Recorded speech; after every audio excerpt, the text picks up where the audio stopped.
اعوذ باللہ من الشیطان الرجیم بسم اللہ الرحمن الرحیم۔ آج ہم انشاءاللہ سورۃ النصر کی تلاوت کریں گے۔ اللہ پاک نے ارشاد فرمایا اذا جاء نصر اللہ والفتح۔ اذا کا مطلب ہوتا ہے جب، جاء آ جائے یا یہاں پہ آ گئی کیونکہ فتح مکہ ہو گیا، تو اللہ نے فرمایا کہ جب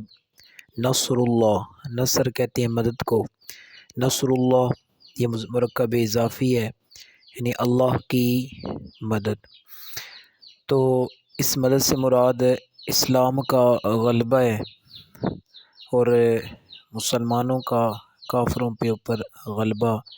والفتح واؤ کا مطلب اور فتح سے مراد فتح مکہ یعنی مکہ بھی فتح ہو گیا، اللہ نے اسلام کو شان و شوکت عطا فرمائی۔ تو فرمایا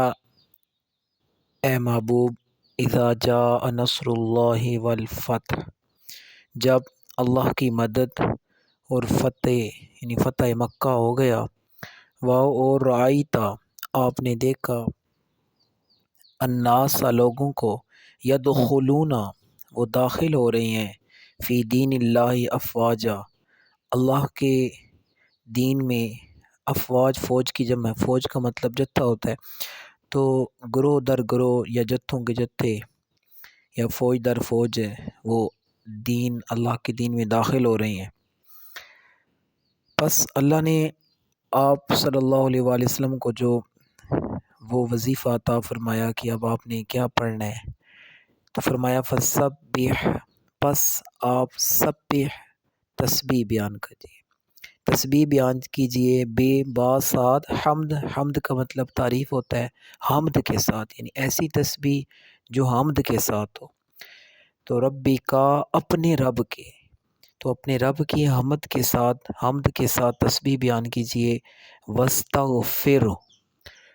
اور ہو سے مراد اللہ پاک کی ذات ہے اور اس سے مغفرت طلب کیجیے، انہو کان توابا،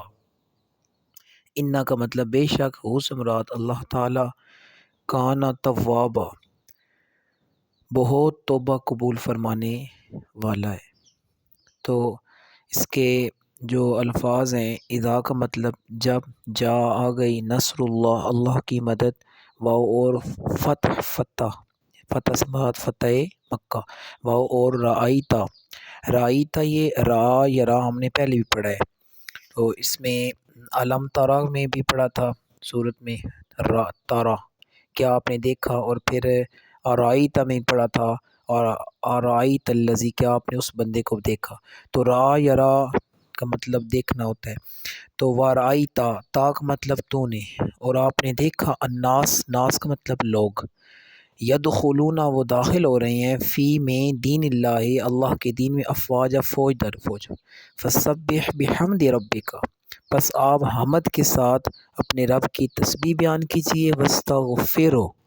اور اس کے جناب میں استغفار کیجیے، معافی طلب کیجیے، انہو کانا توابا وہ بہت توبہ قبول فرمانے والا ہے۔ تو اللہ پاک ہمیں اس سورہ پاک کو پڑھنے اور بالخصوص اس آخری جو آیت ہے جس میں تسبیح حمد کے ساتھ ہے، یہ اللہ کو بہت پسند ہے، یہ فرشتوں کا بھی وظیفہ ہے۔ جب آدم علیہ السلام کو اللہ نے بنانے کا ارادہ فرمایا تو فرشتوں سے مشورہ کیا، تو فرشتوں کو کہا کہ انی جاعل فی الارض خلیفہ، تو انہوں نے کہا کہ قالوا اتجعل فیہا من یفسد فیہا ویسفک الدماء، پھر انہوں نے آگے کہا تھا ونحن نسبح بحمدک، ہم آپ کی حمد کے ساتھ تسبیح بیان کرتے ہیں، ونقدس لک اور آپ کی پاکی بیان کرتے ہیں۔ اللہ نے فرمایا انی اعلم ما لا تعلمون، جو میں جانتا ہوں وہ تم نہیں جانتے۔ اب دیکھیں ہمیں یہاں سے پتہ چلے گا کہ فرشتوں کا وظیفہ بھی یہ حمد کے ساتھ تسبیح ہے، اور اللہ نے اپنے محبوب کو بھی جو وظیفہ عطا فرمایا، یہ اللہ کو بہت پسند ہے کہ بندہ جو ہے وہ حمد کے ساتھ تسبیح، تو ایک وہ بھی تسبیح اس میں ہے سبحان اللہ و بحمدہ سبحان اللہ العظیم، اس میں بھی حمد کے ساتھ، دیکھیں نماز ہم پڑھتے ہیں اس میں بھی شروع ہوتی ہے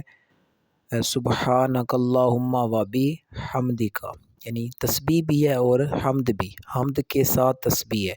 تو حضور نے اس جو ہے نا وہ اس کے بارے میں فرمایا کہ کلمتان، دو ایسے کلمے ہیں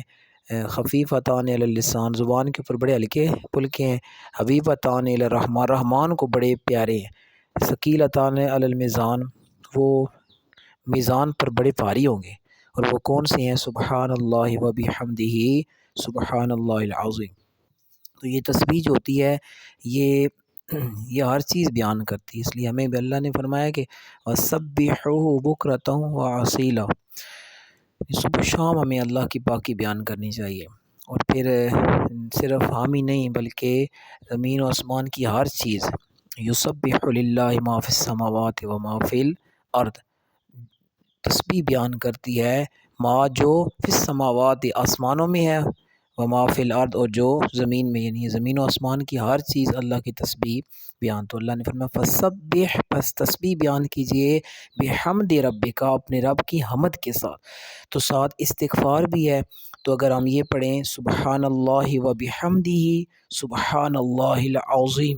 پھر ساتھ پڑھیں و بحمدہ استغفر اللہ ربی من کل ذنب و اتوب